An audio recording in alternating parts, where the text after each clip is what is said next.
Hi guys, હું છું ઈશુ અને અમારો ફર્સ્ટ વ્લોગ છે.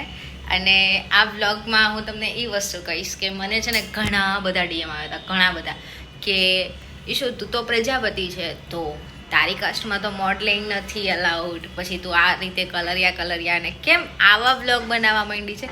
તો એ લોકો માટે જ છે અને હું તમને પણ બધાને કહેવા માંગુ છું કે મારી આ સ્ટ્રગલ લાઈફ કેવી રહી છે. તો કન્ટિન્યુ રહેજો. અને જો ગાઈસ, કોઈ પણ વસ્તુ તમે જીદ પર અડી જાઓ ને કોઈ પણ વસ્તુમાં, તો એ તમને પછી કરવા પર મજબૂર કરી દેશે. ને મારી સાથે જ કંઈક આવું થયું હતું કે પહેલાં હું છે ને જોબ કરતી હતી, એ પણ કેમાં, સેલ્સમાં જોબ કરવી, એ પણ કેમાં કે પહેલાં જે કપડાં ઘડી કરતા હોય ને, આપણે કોઈ શોરૂમમાં જઈએ છીએ તો ત્યાં કેમ આપણને કોઈ સેલ્સ પર્સન હોય, આપણને ઘડા ડ્રેસ ખોલીને બતાવે, તો હું એ તરીકે જોબ કરતી હતી. અને મારી ફર્સ્ટ સેલેરી હતી 4500 રૂપિયા, 4500. ને ત્યારે મેં મારું 10th કમ્પ્લીટ કરેલું હતું. ને પછી મને જોબની પેલી હતી કે મમ્મી મારે જોબ કરવી છે, પપ્પા મારે જોબ કરવી. જોબ વસ્તુ શું છે એ ખબર નથી. જેમ કે અત્યારે છોકરીઓને કેમ હોય કે મને જોબ કરવા દે તો સારું, મારે જોબ કરવી. કોઈ છોકરી એવું નથી વિચારતી કે મને બિઝનેસ કરવો છે. બધી જ છોકરીઓ એમ જ સ્ટડી કરીને વિચારે છે કે મને જોબ કરવી છે. એ ટાઈમે મારે પણ એવું જ હતું. 18 વર્ષની હતી હું અને હું જોબ કરીને જોબ પર લાગી ગઈ. એવી જોબ હતી ને કે મને છે ને બપોરે લંચમાં અડધો કલાકનો ટાઈમ મળતો હતો, ત્યારે હું ખાવા જતી. બસ એટલું જ ખાલી ટાઈમ, 30 મિનિટમાં પછી મારે ત્યાં જવાનું. ત્યાં કન્ટિન્યુ મને છે ને ઘડી કરાવે પેલા. અને એ પછી બ્રાન્ડ બી એટલી હાઈ હતી કે ત્યાં કન્ટિન્યુ કસ્ટમર રહેતા. ને ત્યાં છે ને મારી પરિસ્થિતિ ખરાબ હતી. તો પછી કેવું હતું કે એક વડાપાઉં ખાવું હોય ને તો આપણને એમ થતું કે શું ખોટા 25 રૂપિયા, બરાબર 4500 સેલેરી એટલે તમે સમજી શકો છો 25 રૂપિયા મારા માટે શું હોય. તો એ જે વડાપાઉંને એ લોકો જે ખબર છે કોઈ શોરૂમમાં લાવ્યા હોય એના ફેમિલી મેમ્બર્સ માટે જ એ લોકો વડાપાઉં લાવતા. પણ એવું મને એમ થતું ને કે યાર મારા માટે વડાપાઉં ન મંગાવ્યું, હું એના શોરૂમમાં હું આટલું હાર્ડ કામ કરું છું તો મારા માટે ન મંગાવ્યું. ત્યારે એ લોકો મારી સામે બેસીને ખાતા ને યાર, મારો એટલો પેલો જીવ થતો ને. વડાપાઉં તો અત્યારે તમે શું વાત કરો, મારા માટે શું હોય છે વડાપાઉં. તો મને બહુ સારું શિખામણ મળી છે લાઈફમાં કે પૈસા જ બધું છે. ગમે તેમ કરો, પૈસા જ બધું છે. એ મારી ફર્સ્ટ જોબ હતી. અને પછી હું બીજી વાર લાગી હતી ભાટિયા મોબાઈલમાં લાગી હતી. એ એરિયો પંડોળ એરિયામાં હું ભાટિયા મોબાઈલમાં વર્ક કરતી હતી. એસેસરીઝ, આપણે મોબાઈલના ગ્લાસ ને આ બધું હતું ને એ રિપેર કરવાનું, પછી ત્યાં ગ્લાસ લગાવવાના, કવર સેલ કરવાનું. હું એમાં લાગી હતી સેલ્સ એક્ઝિક્યુટિવ તરીકે. ને એ હું સેલ કરતી હતી, ત્યાંથી પણ અર્નિંગ કરતી હતી. મારી 10,000 સેલેરી હતી ત્યારે ભાટિયામાં. તો એ સ્ટેપ બાય સ્ટેપ હું આગળ ગઈ, ભાટિયામાંથી પછી મેં બીજી જગ્યાએ ડેટા એન્ટ્રીમાં લાગી, ત્યાં મારી 15,000 સેલેરી હતી. પછી હું લાગી એક આઈટી કંપનીમાં.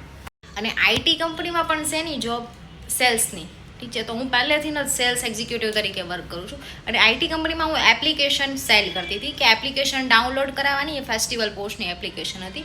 તો ત્યાં એ એપ્લિકેશન પર મને 15,000 સેલેરી પ્લસ ઇન્સેન્ટિવ મળતું હતું કે હું જેટલી એપ ડાઉનલોડ કરાવું ને એટલા મને એક્સ્ટ્રા મળે. ત્યારે જ મને કોઈક પર્સને ત્યાં એવું કીધું કે ઈશુ તું જેટલું વર્ક કરશે ને એટલું તને ઇન્સેન્ટિવ મળશે. એટલે ઇન્સેન્ટિવ એટલે કે મને એમ થઈ ગયું કે હા, મને જેટલું કરવું છે ને એટલું હું કરી શકું છું. એમ ફિક્સમાં નથી કે 15,000 મને આપે છે તો મને 15,000માં જ રાખશે. એ મને એ કંપનીમાં એટલી છૂટી આપી દીધી કે તું જેટલું સેલ કરે ને એટલું તારું, 50% તારું, બરાબર. કેમ કે એણે મારું બધું સ્ટ્રગલ જોયું હતું. સવારે 9 વાગે હું ઓફિસ પહોંચી જતી ને રાતના 10 વાગ્યા સુધી હું વર્ક કરતી હતી વરાછામાં. એટલે કોઈ છોકરી સવારે 9થી રાતના 10 વાગ્યા સુધી વર્ક કરે તો તમે સમજી શકો છો કે એને કેટલું કામ કરવાની ઈચ્છા છે. મને એવું જ હતું પહેલેથી જ કે બસ કામ કરવું છે. અને પછી મેં મારું સ્ટાર્ટઅપ કર્યું. ત્યાંથી મેં જોબ છોડી દીધી અને મારું એવું સ્ટાર્ટઅપ કર્યું કે એક કોમ્પ્યુટર લીધું. એક કોમ્પ્યુટર પણ મને મારા ભાઈએ લઈ આપ્યું હતું 2023માં. અને ગ્રાફિક્સનું સ્ટાર્ટ કરેલું મેં. તો ક્લાયન્ટ તો બધા મને પહેલેથી જ ઓળખતા હતા, તો એ લોકો પણ મને સપોર્ટ કર્યો. ધીમે ધીમે લોકોનું કામ આપવા માંડ્યા. અને પહેલા જ મહિને મેં 1.5 લાખનું કામ સેલ કર્યું. અને એ પણ મારા પૈસા, કેમ કે મારે કોઈને આપવાના નહોતા. મેં એક જ પીસી લીધું હતું, બસ એના જ પૈસા કાઢવાના. બાકી મારા 1.5 લાખ રૂપિયા મારા આવ્યા. અને પછી મને એમ સમજ પડતી ગઈ કે નહીં, બે લઈએ, એમ 3 લઈએ. એમ અત્યારે અમારી એક ઓફિસ છે જેમાં ઘણા બધા પીસી છે અને ઘણું બધું સારું કામ ચાલે છે. ક્લાયન્ટ પણ સારા સપોર્ટ કરે છે. VRN ગ્રાફિક્સ કરીને છે. મને પહેલેથી જ શોખ હતો કે મને મોડેલ બનવું છે, મને ઇન્ફ્લુએન્સિંગ કરવું છે, પછી મને નવા કપડાં પહેરવા છે. પણ આટલી હતી જ ક્યાં, આટલી ફરજ ક્યાં હતી પપ્પાને કે મને નવા કપડાં રોજ પહેરાવે એમ. પણ શોખ એટલો કે એક જ વસ્તુ પર અડી રહી કે નહીં, કપડાં તો નવા પહેરવા જ. આ બધા જે બેનર લાગેલા હોય ને રોડ પર, એક દિવસ હું જોઈને એવું વિચારતી કે ભાઈ આવી હિરોઈન આપણા ફોટા થોડા અહીંયા લાગે. પણ વિચાર્યું મેં કે નહીં લાગે, અને લાગ્યા. હું નીકળું તો મને થાય હું છું આ, બરાબર. પણ લોકો એવું કહેતા કે યાર તું કેવી દેખાય છે, તું કેવી દેખાય છે. પણ અત્યારે હું હોલ્ડિંગ જોઈને કહું હું છું આ. મારા બધા જ સપના પૂરા થયા છે આજ સુધી મેં જે પણ જોયા છે. ફોલોવર્સ તો ચાલો 50,000 તો મારા માટે કંઈ નથી, મને મિલિયન જોઈએ છે. અને કાઠિયાવાડી સમાજમાં મોડલિંગ કરવું બહુ મોટી વાત છે. કોઈને જ ન કરવા દે, ઇવન મને પણ નહોતા કરવા દેતા. પણ એટલું સ્ટ્રગલ કરેલું છે ને લાઈફમાં કે મને ફેમિલીએ જોઈ છે કે આ ધીમે ધીમે 5માંથી 10 ને 10થી 15 ને 15થી 30 કઈ રીતે, એટલે મને એ રીતે મને છૂટી આપી કે નહીં તું કર. કેમ કે વિશ્વાસ છે એટલો. ક્યારે વિશ્વાસ આ છોકરા બાબતે તો નથી જ તોડ્યો આપણે. અને આ કલરિયાવાળા વિડીયો કે જે તમે મને કહો છો, આ વસ્તુ મેં જોઈ છે. આ વસ્તુ મેં આ નજીકના એરિયામાં થતા જોઈ છે કે સાચુંમાં છોકરીઓ આનો ભોગ બને છે. આ લોકો જે ખોટી વસ્તુ, કલરિયા મીન્સ કે જે વસ્તુ પાસે, જે છોકરા પાસે જે નથી પણ એ બતાવે છે અને છોકરી એનાથી બોહી જાય છે વધારે. બસ એ જ વસ્તુ માટે મેં આ વર્ડ્સ કરેલો. અત્યારે મારો વર્ડ્સ ફેમસ છે એમ, કલરિયા. મારી તો એક જ વસ્તુ, મારા તો બેનિફિટ માટે જ હું આ વિડીયો બનાવતી હતી કલરિયા, કે કોઈ પણ છોકરી આ કલરિયામાં ના આવે એમ. કે કોઈકની ગાડી ભાડે લઈ આવ્યા અને ગાડીમાં કોઈકને બેસાડીને એમ કે મારી આ BMW છે, મારી પાસે ફાર્મ હાઉસ છે, ઠીક છે. તો બસ એવી છોકરીઓને બચાવવા માટે જ મેં આ તમને કલરિયા કીધું હતું. મારો બીજો કોઈ મતલબ નહોતો. ઓકે, પણ તમે ફેમસ કરી દીધો છે આ વર્ડ્સ, અને એટલા રિલેટ કરે છે ને આ વર્ડ્સને મારે બધા. તો મને એવું થાય છે કે બધા જ કલરિયા છે. સ્ટ્રગલ જોઈને ફેમિલીને પણ એવું છે કે નહીં, માણસને કંઈક પોતાની ઈચ્છા હોય, પોતાને પણ કંઈક કરવું હોય. તો હું સોલો ટ્રીપ કરું છું, પ્લસ મને જ્યાં ગમે છે ત્યાં ફરું છું. અને હું મારું જાતે હું અર્નિંગ કરીને કપડાં પહેરું છું. હું જે તમને બતાવું છું સોશિયલ મીડિયામાં કે હું આવા નવા કપડાં પહેરું છું, પણ એ મારે જાતે મારા પૈસાના હું કરું છું. હું કોઈના, મારા પપ્પાના પૈસા કે નહીં, અને ઘરમાં સપોર્ટિવ પણ થાઉં છું. આજની દિવસે પણ હું મારા ઘરમાં હેલ્પ કરું છું, ઠીક છે.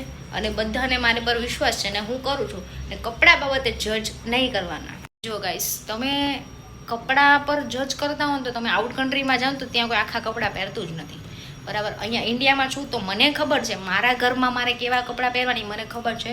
હું આઉટ કન્ટ્રી ગઈ હતી ત્યાં મારે કેવા કપડાં પહેરવા એ મને ખબર છે. એટલે ક્યાં શું પહેરવું ને મને ખબર છે. મંદિરમાં જઈને મારે શોર્ટી ના પહેરાય, એટલે ત્યાં મારે કમ્પલસરી ડ્રેસ પહેરવો પડે. તો એ મને ભાન છે. મારા ઘરમાં મારે શોર્ટ્સ અલાઉડ નથી તો હું ઘરે નથી પહેરતી, બરાબર. એ મને ખબર છે ક્યાં મારે શું પહેરવું હોય, ઠીક છે. એટલે મને ક્યાં શું કરવું એ બધી જ વસ્તુને ભાન છે. એટલે હું પબ્લિકનું વિચારતી જ નથી કે મને પબ્લિક શું મને પહેરાવે ને હું શું પહેરું. મને મજા આવે એ કરું છું, અને મને મજા એવું છે એ જ કરું છું. હું મારા પગ પર ઊભી છું અને મને મજા આવશે એમ જ કરીશ. હું કોઈનું કીધું કરતી જ નથી. ને હું બ્લોગ પણ બનાવીશ તો હું તમને એવા બ્લોગ બતાવીશ કે તમને એમ થાય કે નહીં, મારું 5-10 મિનિટનું જે બી થયું, મારા મનોરંજન થયું, મારું માઇન્ડ ફ્રેશ થયું. તો બસ એવા જ બ્લોગ જોવા માટે મને સબસ્ક્રાઈબ કરજો. ખબર નથી મને સબસ્ક્રાઈબથી શું થાય, બસ મને મોટા વિડીયો શેર કરવાનું, તમારી સામે બોલ કરવાનું બહુ જ મજા આવે છે. એટલે હું બોલ કર્યા કરીશ. હું નવરી જ છું અને તમે પણ મારા વિડીયો ક્યારેક ફ્રી થાવ તો જોઈ લેજો. Okay, by.